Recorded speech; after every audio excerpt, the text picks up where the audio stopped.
Speaker. Well, in a few days, we're going to have to resolve the fiscal cliff. Ironically enough, something that the House of Representatives passed last May. In April, set out a tax plan. In May, set out a sequestration plan, passed it through the House, sent it through the Senate, who said, we will see you during the lame duck time period. We're in the lame duck now, and this has to be resolved. We have to solve the problem. But quite frankly, the first thing we need to do is be able to define what the problem even is. It seems that one group is talking about the real problem is the fiscal cliff, and the other group is talking about the real problem is the debt and the deficit. Well, what is the problem? The issue is we have $16.3 trillion in debt as a nation. $1 trillion of overspending or more each year for the last 4 years. Let me set the example of what this really means. In 2007, our tax revenue, how much we were bringing in the Treasury, is almost exactly what it is in 2012. From 2007 to 2012, the revenue is almost identical. The difference is our spending has gone up $1 trillion a year from 2007 to 2012. So not a trillion total over the course of that time that's slowly built up. But each year we've been over $1 trillion in spending. While our revenue has stayed consistent, basically, from 2007 to 2012, that dramatic spending increase has happened. We seem to identify that is the real problem. We're overspending, and until you deal with that issue, you cannot raise taxes enough to be able to keep up with $1 trillion of accelerated spending. So what is the cliff? And I have to say, I have so many people from my district and other places that catch me, pull me aside quietly and say, we hear about the fiscal cliff, we're not even 100% sure what it is. Well, it's really the combination of three things. The first of them is the Obamacare taxes begin January the 1st of next year. Those taxes hit the middle class and the upper brackets.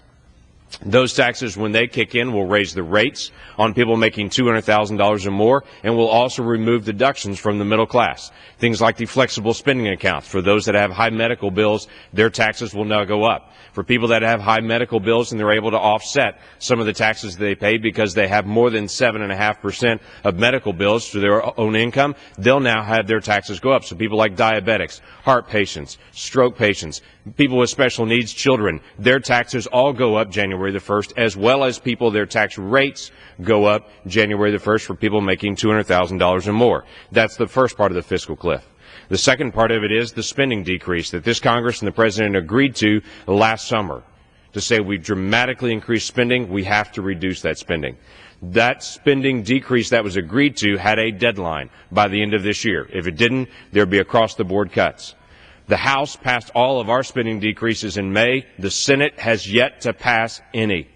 So with that, we're stuck with across-the-board cuts that kick in early January. The third part of that is the expiration of the tax rates for all Americans. In 2001, in 2003, and then extended during the lame duck of 2010, every American's tax rates were extended out to expire the 31st of December. Every tax rate from the lowest to the highest is set to go up. Now, some people see the problem is that we're not taxing enough, and so that solves the problem. Just go off the fiscal cliff and everyone will be taxed more. Some people see that we don't take enough from one group and give to another group, and so we can solve that. Some people have even said, let's go back to the Clinton tax rates. And the Clinton tax rates, we had a booming economy and we're creating more jobs. With that, I would say, well, if increasing taxes increases economic activity, why don't we go to a 95% tax rate? And then we'll really have a booming economy. The reason that no one proposes that is because no one really believes that. That's why the accelerated tax rate that's being recommended by the White House is also being proposed with a stimulus plan, another spending plan to offset the damage that's going to be done with the tax increases. Here's the example that I can talk about with this. And when people talk about just raise taxes in the upper 2%, well, let me give you an example of what's being proposed by the President. Capital gains will go from 15% to 23.8% next year. Dividends would go from 15% to 43.4%.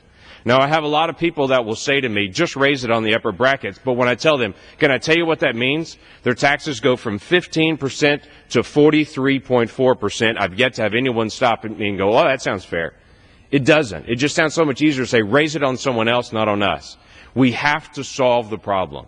Just raising taxes doesn't solve the problem.